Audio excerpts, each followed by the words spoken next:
Kecemerlangan Malaysia di Persada Dunia, Bab 10, Sejarah Tingkatan 5 KSSM. 10.2 Peranan Malaysia dalam hubungan ekonomi antarabangsa. Peranan Malaysia dalam hubungan ekonomi antarabangsa. Malaysia mengamalkan ekonomi pasaran bebas selari dengan perkembangan yang berlaku dalam ekonomi antarabangsa. Malaysia turut memainkan peranan besar dalam hubungan ekonomi antarabangsa. Peranan ini dapat dilihat melalui pelibatan dalam pelbagai perjanjian termasuklah ASEAN Free Trade Area (AFTA), Kawasan Perdagangan Bebas ASEAN. Malaysia juga lantang menyuarakan ketidakadilan dalam ekonomi dan bertindak tegas bagi memastikan kedudukan ekonomi negara tidak terjejas. Meluaskan pasaran ekonomi. Malaysia bersetuju untuk mempermudah dan meningkatkan perdagangan sesama anggota ASEAN. Hal ini membawa kelahiran AFTA pada tahun 1992. Perjanjian AFTA bertujuan menjadikan kawasan ASEAN sebagai tempat produksi yang kompetitif bagi hasil keluaran negara ASEAN. Satu bentuk kerjasama ekonomi dalam kalangan negara ASEAN dapat dilaksanakan melalui AFTA, terutama untuk mengurangkan tarif dan cukai barangan. Malaysia terlibat sepenuhnya dalam AFTA.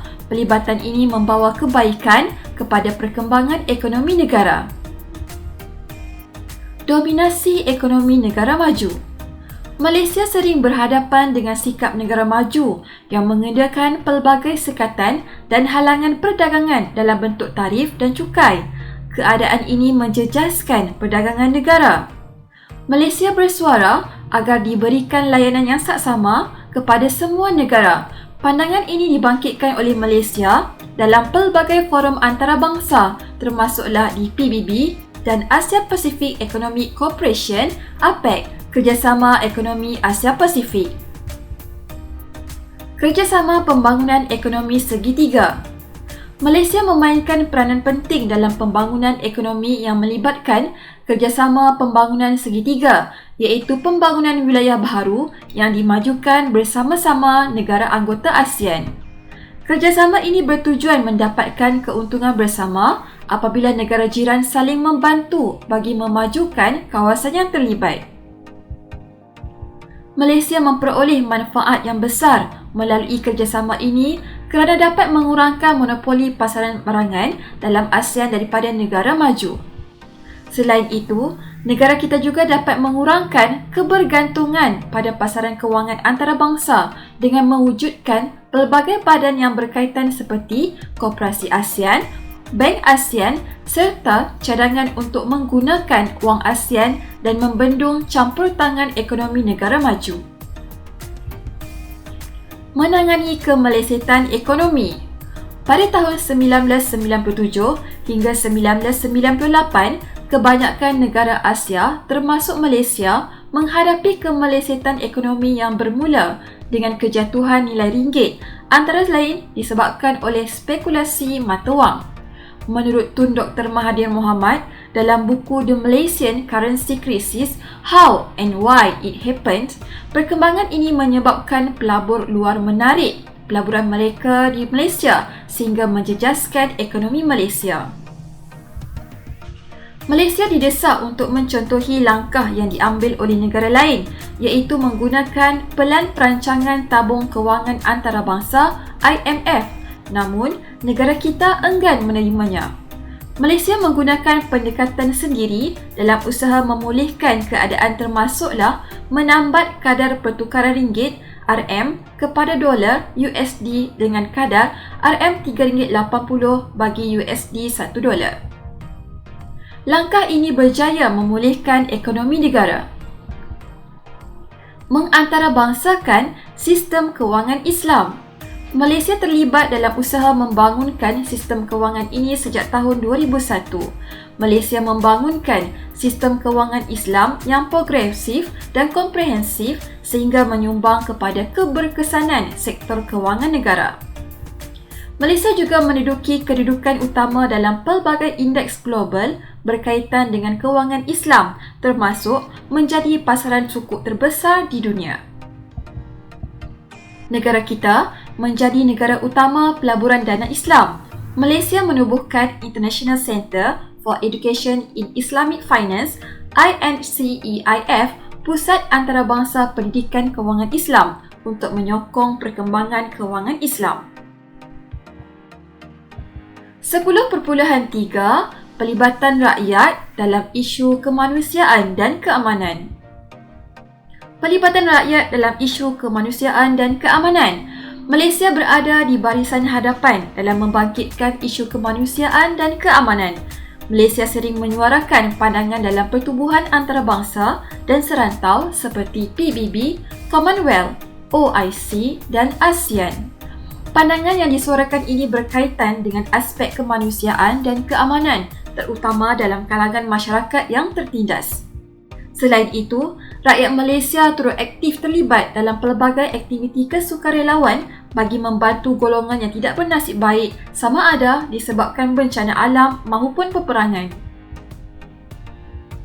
Tindakan ini secara langsung menaikkan nama Malaysia di mata dunia.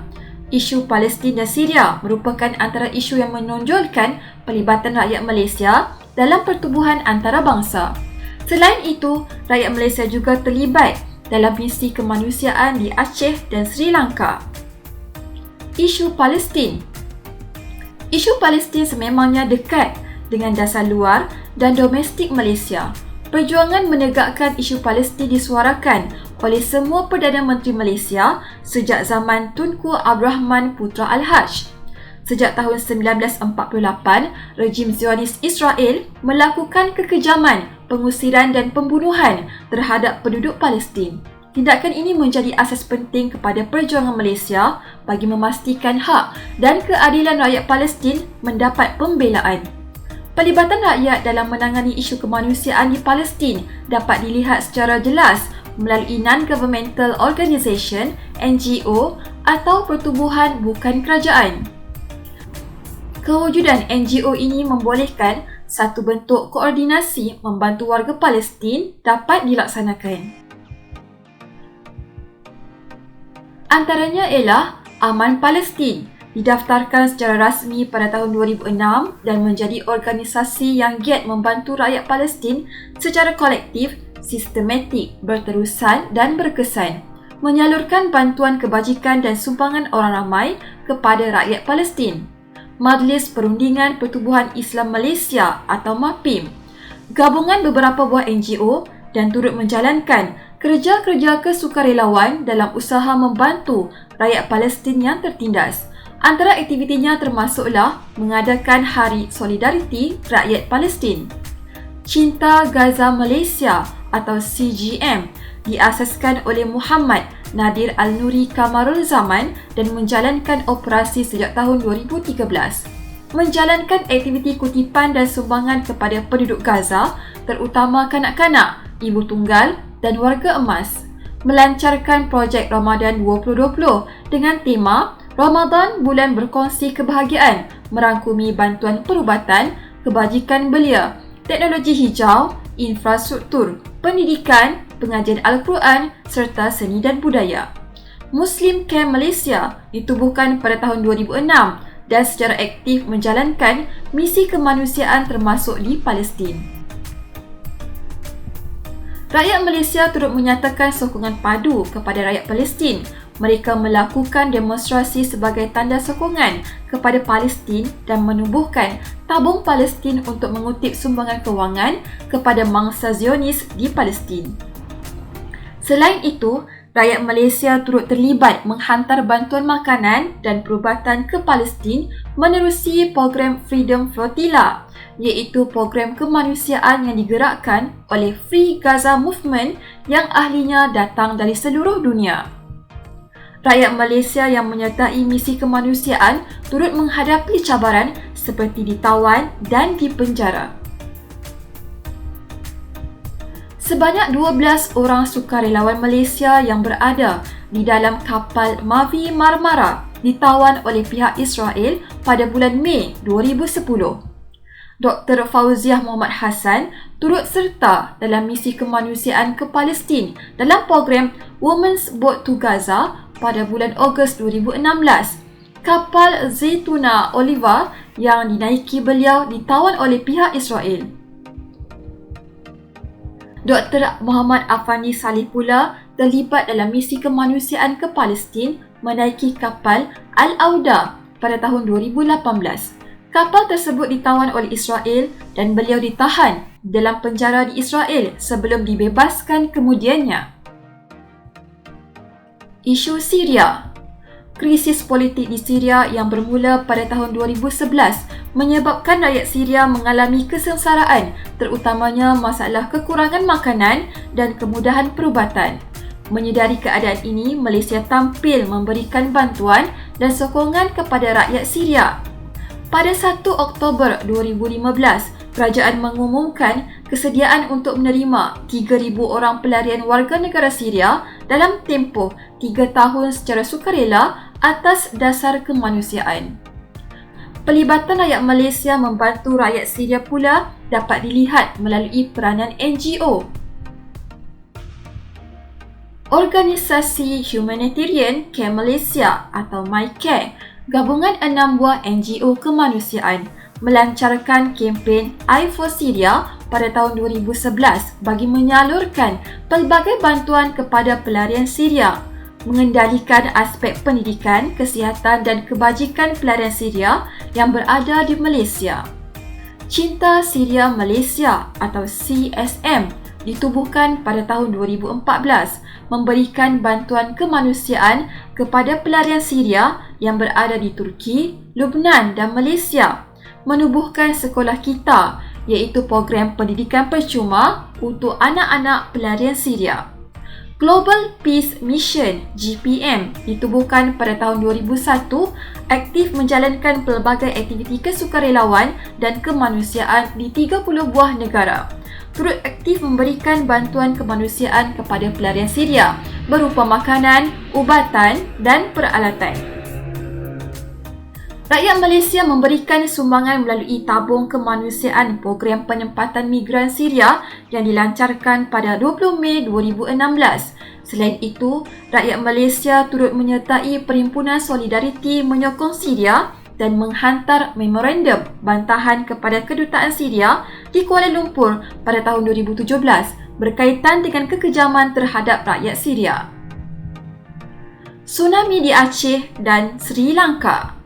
Bencana alam seperti tsunami yang memusnahkan Aceh dan Sri Lanka pada tahun 2004 menarik perhatian Malaysia. Penduduk Aceh dan Sri Lanka kehilangan segalanya dalam sekelip mata. Keadaan ini menyebabkan Malaysia melancarkan bantuan segera termasuklah bantuan perubatan, makanan dan keperluan harian. Rakyat Malaysia yang prihatin turut memberikan bantuan melalui badan seperti Mercy Malaysia.